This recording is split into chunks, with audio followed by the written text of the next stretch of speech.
subscribe now and press the bell icon. Never miss बिस्मिल्लाहिर्रहमानिर्रहीम। खुशामदीद दोस्तों, आप सबको हमारे चैनल में। आज हमारा दूसरा लेक्चर है। हम यहाँ से शुरू करते हैं जावास्क्रिप्ट ऑपरेटर। जावास्क्रिप्ट ऑपरेटर हमारे पास क्या है। जिस तरह फिर दूसरे लैंग्वेजों में होता है पीएचपी वगैरह, जावा या सी प्लस प्लस में अब इस तरह जब काम करते हैं, इस तरह यहाँ पे हमारे पास स्पेशल ऑपरेटर यूज़ होते हैं। ये ऑपरेटर्स हम अगर अरिथमेटिक ऑपरेशन के लिए, फॉर एग्जांपल मैथमेटिकल कैलकुलेशन के लिए अगर हमें ये ऑपरेटर्स चाहिए तो इसके लिए कौन सा सिंटैक्स यहाँ पे होता है जावास्क्रिप्ट में। अगर हमने टू वैल्यू कंपेयर करना है उसके लिए कौन सा यूज़ होंगे, अगर हमने वैल्यू असाइन करना है उसके लिए कौन सा यूज़ होंगे। यहाँ पर स्ट्रिंग ऑपरेटर्स हमारे पास, ये सब स्टेप वाइज हम देखेंगे आगे। सबसे पहले हम अरिथमेटिक ऑपरेटर्स हमारे पास कौन से ऑपरेटर्स होते हैं। अगर हमें हमारे वेब पेज में कहीं पर हमें ज़रूरत हो कैलकुलेशन के लिए, वो अरिथमेटिक ऑपरेटर्स हम इस्तेमाल कर सकते हैं। सिंपल एडिशन के लिए प्लस, माइनस के लिए, सब्ट्रैक्शन के लिए माइनस, इस तरह हम नॉर्मली यूज़ कर सकते हैं। कंपैरिजन ऑपरेटर हमारे पास क्या है। अगर आपने कुछ वैल्यू कंपैरिजन करना है, अपने लॉजिक वगैरह के हिसाब से अपने वैल्यूज़ कंपेयर करना है, ये वैल्यू इससे बड़ा है या इससे छोटा है या इससे बराबर है, इस तरह का ऑपरेशन के लिए हम फिर कंपैरिजन ऑपरेटर यूज़ कर सकते हैं। यहाँ पर हमारे पास कुछ डबल इक्वल है, कुछ ट्रिपल इक्वल है। इसको यहाँ पर आते हैं, उसको समझने की कोशिश करते हैं। HTML हो जाएगा, टाइटल स्क्रिप्ट, वेरिएबल लेते हैं num1 इक्वल टू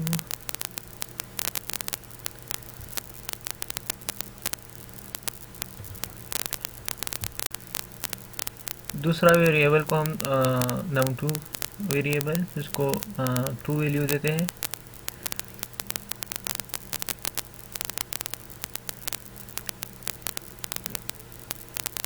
इसको हम चेक करते हैं एफ स्टेटमेंट से। इस एफ हमारे पास कंडीशनल स्टेटमेंट होता है। अगर आपको मुख्तलिफ कंडीशन के बेस पे एक्शन परफॉर्म करना हो तो इसके लिए हम कंडीशनल स्टेटमेंट डिफाइन करते हैं। फॉर एग्जांपल यहाँ पे मैं ये चेक करना चाहता हूँ कि num1 और num2 बराबर है कि नहीं बराबर है। इसके लिए हमारे पास कंपैरिजन आ गया, तो कंपैरिजन के लिए हमको कंपैरिजन ऑपरेटर यूज़ कर सकते हैं। सिंपल यहाँ पे मैं आता हूँ, हमारे पास यहाँ पे num1 है, num1 equal to num2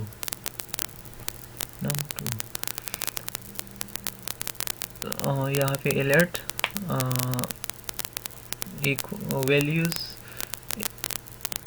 equal.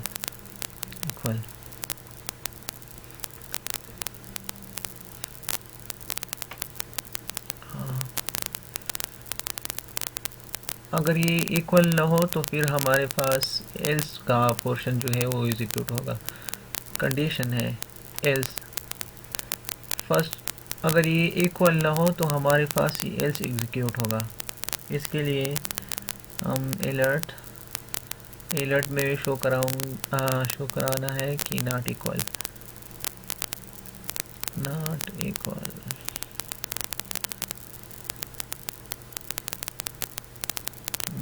वो ब्राउज़र में ओपन करते हैं इसको।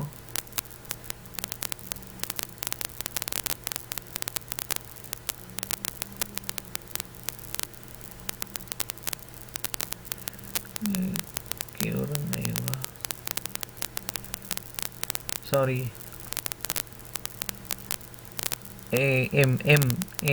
नम है, ये मैंने एम लिख दिया। num1 equal to num2 equal है, सॉरी। हाँ ये शो हो रहा है। हमारे पास इसका डेटा टाइप सेम नहीं है। जावास्क्रिप्ट में जो भी हम डबल कोट्स या सिंगल लिखेंगे वो हमारे पास एज स्ट्रिंग कंपेयर होगा। जो हम डायरेक्ट लेते हैं वो हमारे पास एज इंटीजर रीड होता है। यहाँ पर हमारे पास डेटा टाइप के रिस्ट्रिक्शन नहीं है, तो यहाँ पर हमारे पास अगर हम डबल इक्वल से इसको कंपेयर करें तो ये हमारे पास ट्रू रिटर्न करेगा, जबकि वैल्यूज़ तो सेम है, जबकि इसकी डेटा टाइप जो सेम डेटा टाइप है वो अलग है। आपने इसे आपने अगर हम यह डेटा टाइप भी चेक करना चाहता हूँ तो फिर हमारे पास यहाँ पर इक्वल्स लगेंगे, यहाँ पर 3 इक्वल्स लगेंगे। यहाँ पर मैं रिफ्रेश करता हूँ तो हमारे पास जो अलर्ट बॉक्स शो होगा नॉट इक्वल।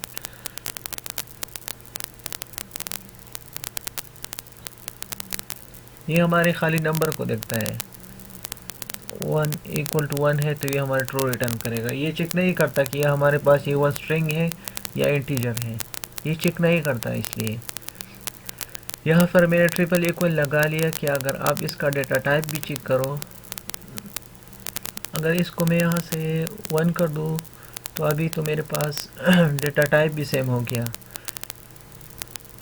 इससे अभी रिफ्रेश करते हैं फिर इसको, यहाँ से इक्वल आ गया, ये हमारे पास इक्वल आ गया। ये हमारे पास कंपैरिजन ऑपरेटर है। कंपैरिजन ऑपरेटर में हम सिंपल डबल इक्वल और ट्रिपल इक्वल को समझना था। इसमें हमारे पास ये जो होता है, मैं दोबारा इसको इस तरह करता हूँ। डबल इक्वल में हमारे पास अगर ये दोनों एक दूसरे के बराबर हो, इसमें क्या आता है, अगर ये एक दूसरे को बराबर हो, ये दोनों नंबर इस दूसरे के बराबर ना हो तो फिर इसके लिए हम यहाँ पर नॉट लगाएंगे, not equal to num1 is not equal to num2। Then आपने यहाँ पे ये शो करना है कि अगर num1 num2 के बराबर ना हो तो यहाँ पे हम नॉट इक्वल लिखते हैं, वो हमारा कंडीशन अभी चेंज हो जाएगा और यहाँ पे इक्वल लगेंगे। इसको हम अब रिफ्रेश करता हूँ तो ये हम देखते हैं कि हमारे पास कौन सा एग्जीक्यूट हो, num1 not equal to num2 वाला कौन सा एग्जीक्यूट होगा। अब हम देखते हैं,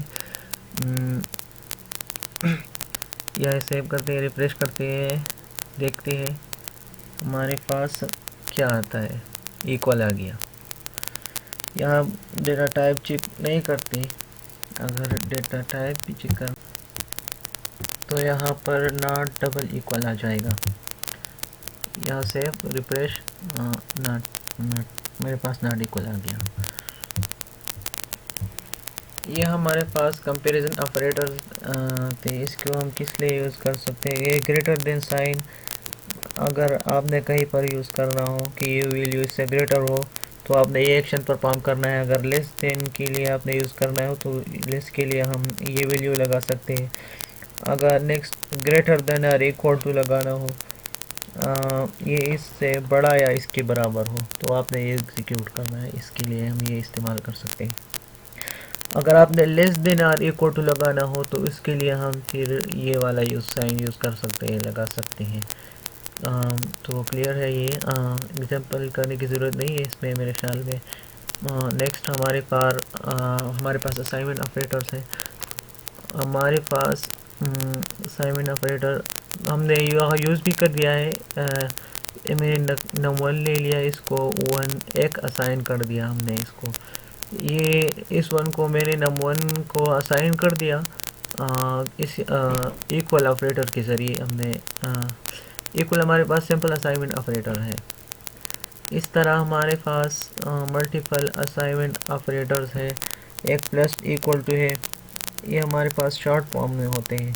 प्लस इक्वल टू हमारे पास इसको हमने यूज़ किया क्या है, अगर हमारे पास plus equal to assign plus equal to ये किस लिए यूज़ हो सकते हैं।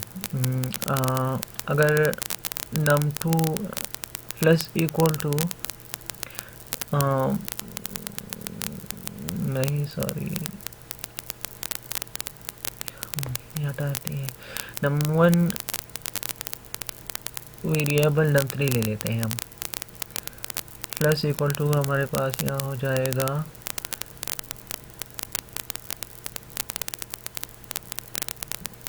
num2 plus equal to num1। यहाँ पे क्या होगा, num2 में हमारे पास 1 वैल्यू है, यहाँ पर ये किसके बराबर है, ये हमारे पास num2 is equal to num1 plus num2 के बराबर है, num1 प्लस num2। ये हमारे पास इसका शॉर्ट फॉर्म है। प्लस इक्वल टू जब भी हम मेंशन करते हैं, इसका मतलब ये होता है कि आप num1 की वैल्यू और जो num2 की वैल्यू है, उन दोनों को एक कर दें और इसकी वैल्यू कहाँ पे स्टोर कर दो, num2 में स्टोर कर दो। तो ये इस तरह हमारे पास ये plus equal to minus equal to का सेम एग्जांपल होगा जो हमने यहाँ कर दिया। मल्टीप्लिकेशन भी के लिए, डिवीजन के लिए, उन सब के लिए हम फिर ये वाला एग्जांपल कर सकते हैं। तो ये क्लियर है हमारे पास। नेक्स्ट हमारे पास स्ट्रिंग ऑपरेटर्स आते हैं। स्ट्रिंग ऑपरेटर्स हमारे पास कंकैटिनेशन के लिए यूज़ होते हैं। कंकैटिनेशन क्या होता है, अगर आपने मल्टीपल स्ट्रिप कंबाइन करके शो कराना हो तो उसको हम फिर स्ट्रिंग ऑपरेटर के ज़रिए शो करा सकते हैं।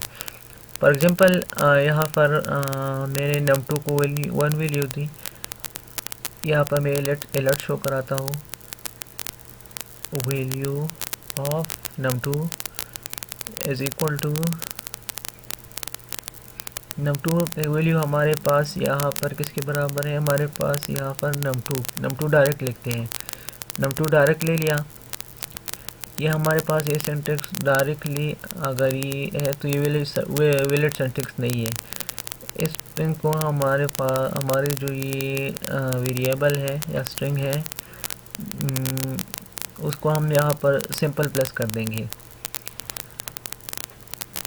ये स्ट्रिंग जो होगा ये हमारे पास इस वेरिएबल के साथ कंकैटिनेट कर देगा और हमें आउटपुट देगा। यहाँ पे रिफ्रेश करते हैं, value of num2 is equal to num1 is equal to 1।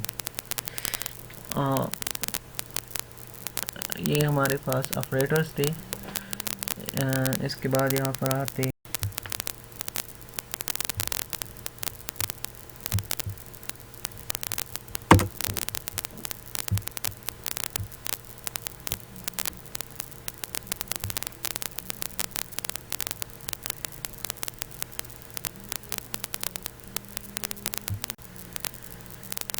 तो एरे हमारे पास क्या है, इससे पहले हमने तो वेरिएबल किया था। वेरिएबल में हम सिंगल वैल्यू कोई भी वैल्यू स्टोर करते इसमें असाइन कर सकते हैं। अगर आपके पास इस तरह सिचुएशन आ जाए कि आपने मल्टीपल वैल्यूज़ को, फॉर एग्जांपल यहाँ पर हमारे पास एग्जांपल है कार की एग्जांपल। अगर एक कार की मैं कंप्लीट स्पेसिफिकेशन स्टोर करता हूँ, अगर मैं वेरिएबल के ज़रिए स्टोर करना चाहता हूँ तो मेरे पास वेरिएबल सबसे पहले हमारे पास कार का कलर में स्टोर करता हूँ। कलर में हमने यहाँ एक वेरिएबल लिया और इसको मैं रेड वैल्यू मैंने दे दी। दूसरे मैंने कार का वेरिएबल इंजन है, कार का इंजन की कैपेसिटी, इसके लिए दूसरा वेरिएबल क्रिएट कर सकता हूँ मैंने वो इसमें इस वैल्यू स्टोर होगा। यहाँ पर जब हम डिफाइन करेंगे तो यहाँ पर एट अ टाइम सिंगल अगर आपने सेम वेरिएबल को मल्टीपल वैल्यूज असाइन कर दी, फॉर एग्जांपल अगर आपने इसमें कलर भी स्टोर कराना है, इंजन कैपेसिटी भी स्टोर कराना है, इसमें सीट वेट अगर सब कुछ स्टोर कराना हो तो इसके लिए हम एक स्पेशल वेरिएबल लेते हैं, इसको हम यहाँ पर एरे कहते हैं। एरे हमारे पास किस तरह स्टोर होता है, किस तरह स्टोर करता है, सिंपली हम यहाँ पे आते हैं, हमारा सिंटेक्स सेम होगा। जिस तरह हम C++ जावा में करते हैं, हमारे पास सिंपल वेरिएबल रहेगा और इसी के साथ हम कार अंडरस्कोर स्पेसिफिकेशन लिख देंगे। फिर जब हम इसमें वैल्यू स्टोर करेंगे तो यहाँ पर हमारे पास उसको हम यहाँ पर स्टोर कराएंगे। स्क्वायर ब्रैकेट्स में जब स्टोर करेंगे तो सबसे पहले में यहाँ कलर, दूसरे में इंजन कैपेसिटी है, फॉर एग्जांपल ये मैंने लिख दिया फॉर एग्जांपल। यहाँ पर इसका सीटेड है, सीटेड इसमें सीटर 4 सीटर। नेक्स्ट हम यहाँ पर लिख सकते हैं नंबर, रजिस्ट्रेशन नंबर वगैरह कुछ भी हो। 1 2 3 4 मैंने लिख दिया। इस एक वेरिएबल में हमने 1 2 3 4 वैल्यू असाइन कर दी इस एक वेरिएबल में। ये हमारे पास एक्चुअली एरे है। अगर आपने इस वैल्यूज़ को अभी यूज़र को शो कराना है, सेव कराना है, अपने पास सेव कराना है, तो इसको किस तरह गेट करेंगे? मैं यहाँ पे वेरिएबल डिफाइन कंडीशन वेरिएबल का ने इसको हम किस तरह ये वैल्यू उठाएंगे और किस तरह जब भी हमारे पास एरे डेटा स्टोर करता है वो मल्टीपल इंडेक्सेस की बेसिस पर स्टोर करता है। इसका फर्स्ट इंडेक्स हमारे पास 0 इंडेक्स से स्टोर होता है और लास्ट इंडेक्स हमारे पास एरे का जितना लेंथ होता है इसके हिसाब से -1 कर देता है। अगर मैंने इसको गेट करना है तो हम एलिट के ज़रिए, सिंपल एलिट के ज़रिए, तो हम कार स्पेसिफिकेशन, तो हमारे पास यहाँ पर कंप्लीट एरे आउटपुट हो जाएगा।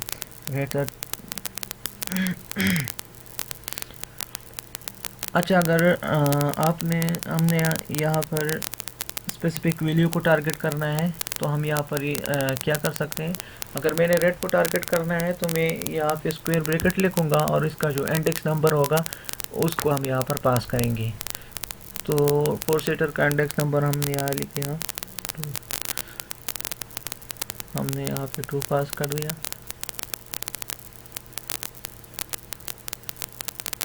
हाँ, हमारे पास 4 सीटर की वैल्यू है।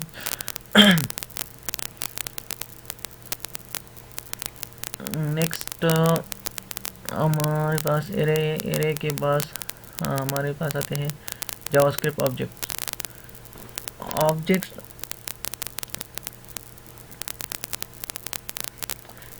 एरे का यूज़ जितना यूज़ नहीं है जावास्क्रिप्ट में, हमारे पास ऑब्जेक्ट में ज़्यादा यूज़ होता है। ऑब्जेक्ट्स API जैसी API हमारे पास एक्चुअली अगर हमने मल्टीपल लैंग्वेजेस को एक दूसरे के साथ कम्युनिकेट करना हो तो जावास्क्रिप्ट हमारे पास क्लाइंट साइड लैंग्वेज है और PHP सर्वर साइड है, तो इसका सिंटैक्स और इसका सिंटैक्स चेंज है। तो ये दोनों एक दूसरे के साथ किस तरह कम्युनिकेशन करेगी, वो फिर जो होता है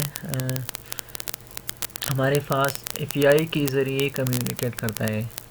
API में एक्चुअली हम ज़्यादातर जावास्क्रिप्ट और PHP के साथ जब कनेक्शन होता है तो फिर ऑब्जेक्ट के ज़रिए करता है, लेकिन उस तरह फिर नहीं। यहाँ पर सिंपल हम ऑब्जेक्ट देखेंगे कि सिंपल ऑब्जेक्ट हमारे पास किस तरह क्रिएट होता है। अगर मैंने ऑब्जेक्ट क्रिएट करना हो तो ऑब्जेक्ट यहाँ पर बहुत यूज़ होता है।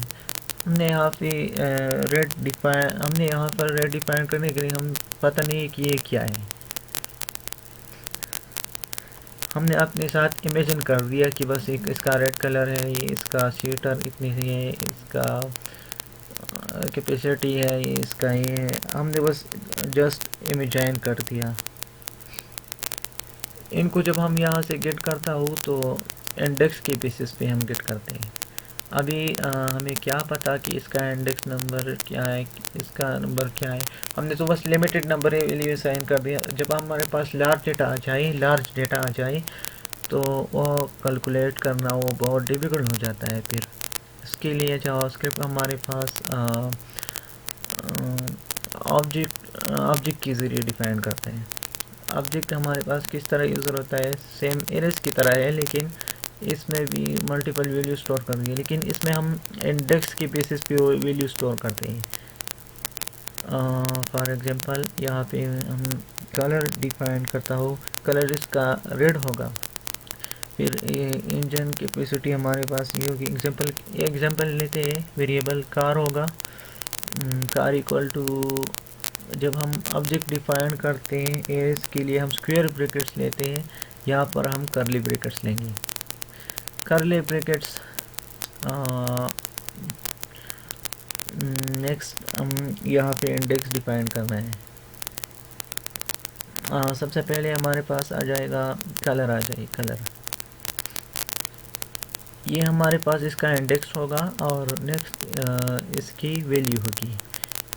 इसको इंडेक्स और आप कौन सी वैल्यू पास करना है, तो ये हमारे पास कलर होगा। सेम हमारे पास अगर हमने वैल्यू पास करनी है तो इसके बीच में हमारे पास सेमीकोलन लगेगा, कोलोन के साथ हम यहाँ इसको जो वैल्यू होगी उसको हम पास करेंगे, रेट।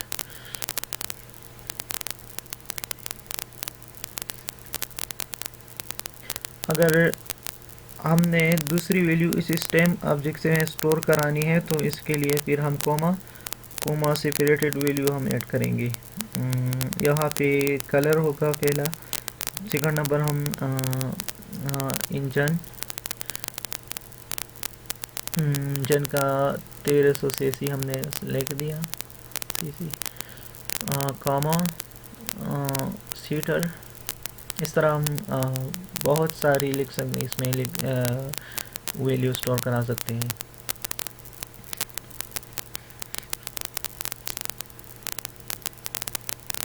अब अगर इस ऑब्जेक्ट से हम वैल्यू गेट करनी है तो किस तरह करेंगे। सबसे पहले तो इस ऑब्जेक्ट देखते हैं कि इसको हम अलर्ट करते हैं, इसमें क्या आ रहा है देखते हैं। हाँ,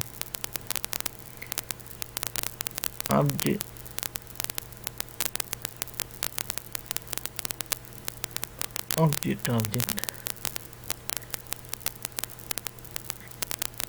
हमने इससे पहले जावास्क्रिप्ट की आउटपुट पढ़ी थी, इसमें 4 थी, इसमें जो O4 थी। अलर्ट्स हमारे पास ऑब्जेक्ट नहीं दे सकता कि हमारे पास इस ऑब्जेक्ट में क्या वैल्यू आ रहा है, इसमें हम कंसोल यूज़ करेंगे। इसके लिए हम कंसोल यूज़ करेंगे, console.log। इसमें हम console.log करेंगे। अब देखते हैं,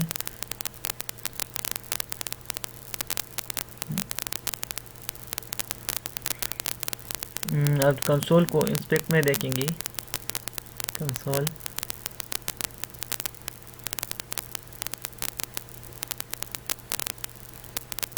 है कि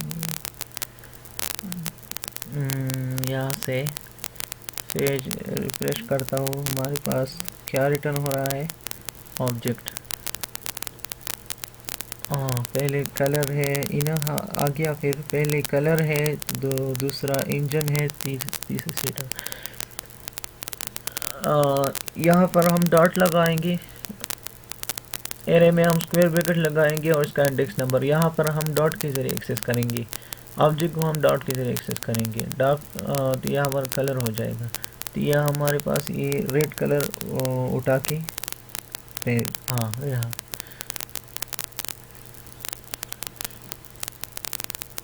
हम इसको आप इजीली अलर्ट भी कर सकते हैं, alert.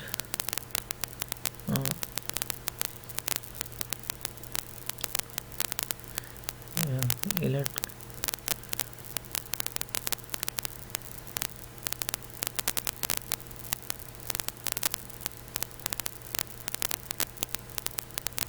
Popup boxes, JavaScript popup boxes. हमारे पास पॉपअप बॉक्सेस में हम कर भी चुके हैं ऑलरेडी कुछ, लेकिन हमारे पास अलर्ट बॉक्स है, अलर्ट बॉक्स में किसी को अलर्ट करना चाहे, कुछ मैसेज डिस्प्ले करना चाहे, इसके लिए कर सकते हैं। हमने अलर्ट का यहाँ पे कर भी लिया है, ये हमारे पास एग्जांपल अलर्ट कर लिए। नेक्स्ट हम यहाँ इस सारे को हम यहाँ से कमेंट कर देंगे, हटा देंगे। यहाँ पर एंकर टैग में हम ले लेते हैं, फेसबुक ले लिया हमने। नेक्स्ट हमें करना है कि इसमें हम URL दे देंगे, फेसबुक का URL http://facebook.com।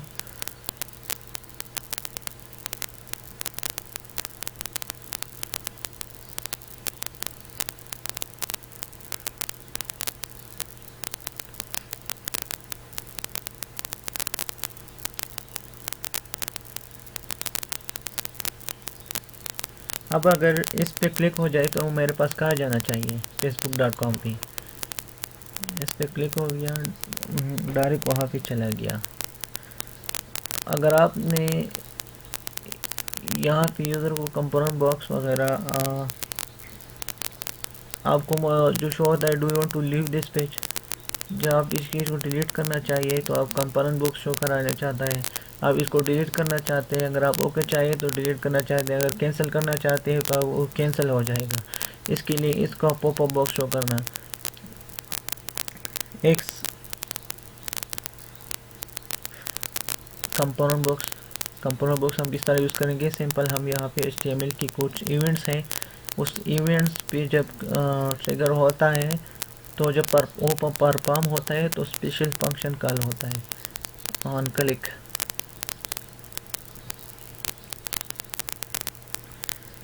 जब इस लिंक पे क्लिक हो जाए तो आपने क्या परफॉर्म करना है, तो इसके क्लिक होने पे हम यहाँ पे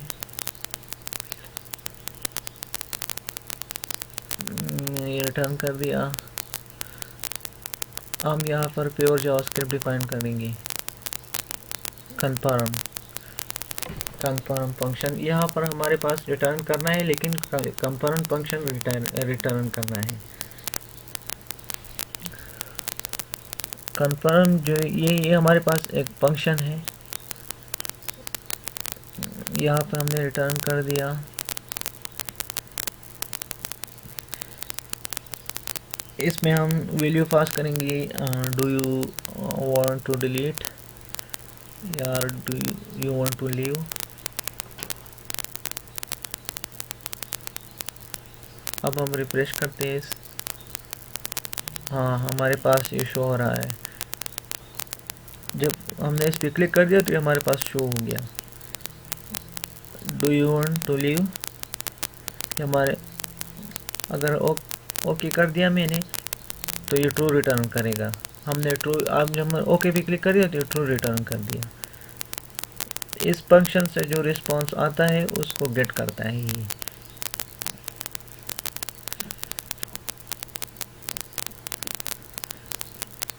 अगर ट्रू आ गया तो ये लीव कर देगा, अगर कैंसिल पे हम क्लिक करेंगे तो ये लीव वापस रह जाएगा। अगर हम यहाँ पे कैंसिल ओके कर दो तो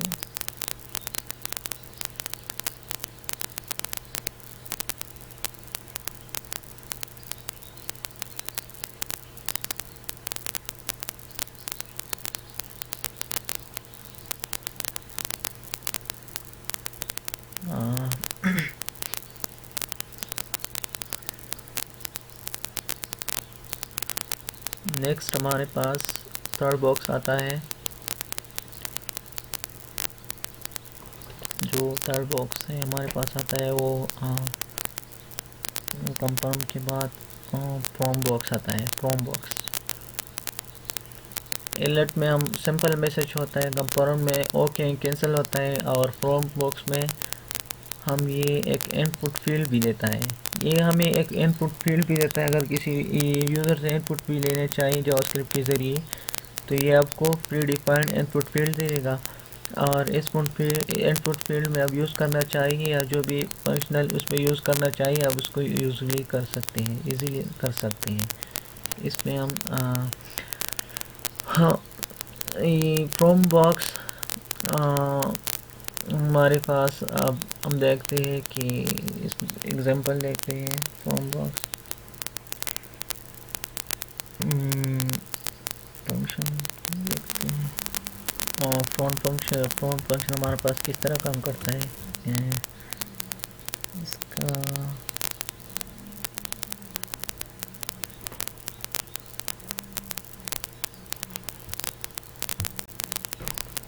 सबसे पहले हम यहाँ पे आते हैं और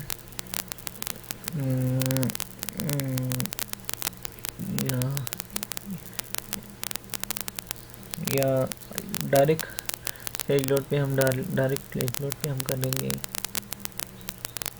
फ्रॉम हमारे पास फंक्शन का नेम है, उसको हमने कॉल कर दिया। नेक्स्ट सेव करते हैं, ओपन इन ब्राउज़र कर लिया। अब हमने इनपुट फील्ड आ दिया, फंक्शन कॉल हो गया है हमारे पास और ओके एंड कैंसिल भी आ गया है। अब अगर अब हमने कुछ डिफाइन करना हो इसमें, हम इसको इस तरह करें, एंटर योर एज आ जाएगा। हमारे पास ये आ गया, एंटर योर एज आ गया है। तो यह लेबल देने के लिए हम इस तरह एज ए पैरामीटर हम पास करेंगे।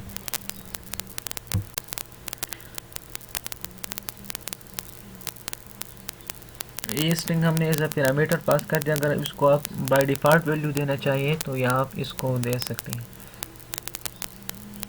एज मैंने लिख दिया, यहाँ से आ गया एज,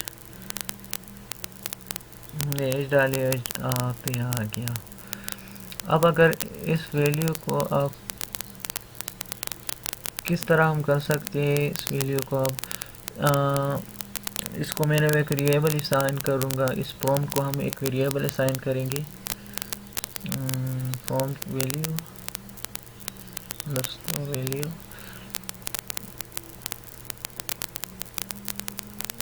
प्रॉम्प्ट से जो वैल्यू रिटर्न होगी वो हम यहाँ पे शो करके देंगे।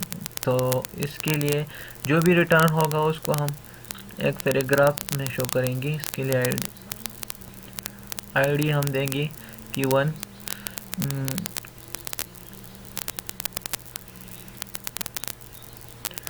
नेक्स्ट इसकी जो वैल्यू आ जाए तो इसको आप आपको इस पैराग्राफ में डाल देना है। तो इसके लिए हम ये करेंगे, इसको सबसे पहले टारगेट करेंगे document dot gate element by ID. ID हमारे पास है P1 वाली एलिमेंट गेट करना है। इसके साथ अभी इसका जो inner HTML है,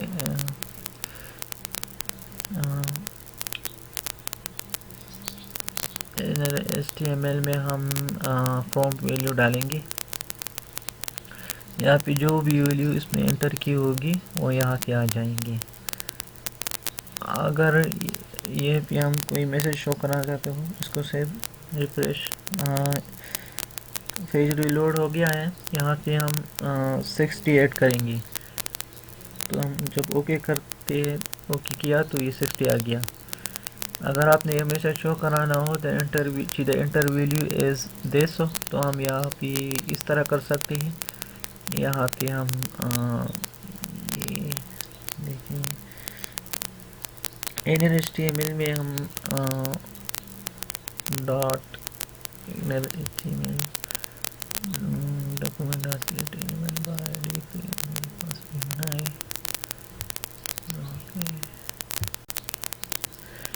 ये डॉक्यूमेंट जो हमारे पास सारे HTML का जो डॉक्यूमेंट्स है, कंप्लीट डॉक्यूमेंट है।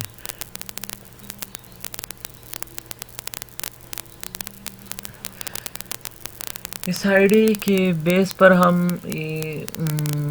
इस हमारे पास सारे डॉक्यूमेंट्स हैं, ये सारी इसको हम गेट करेंगे इस आईडी के बेस पर। आईडी के बेस पर हम इसको गेट करेंगे।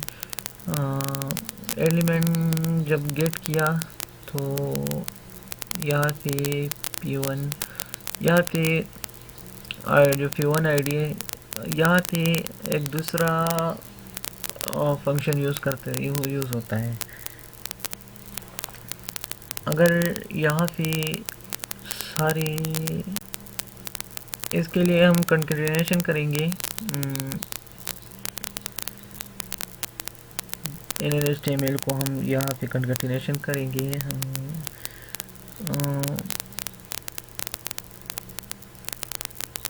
the inner HTML, inner HTML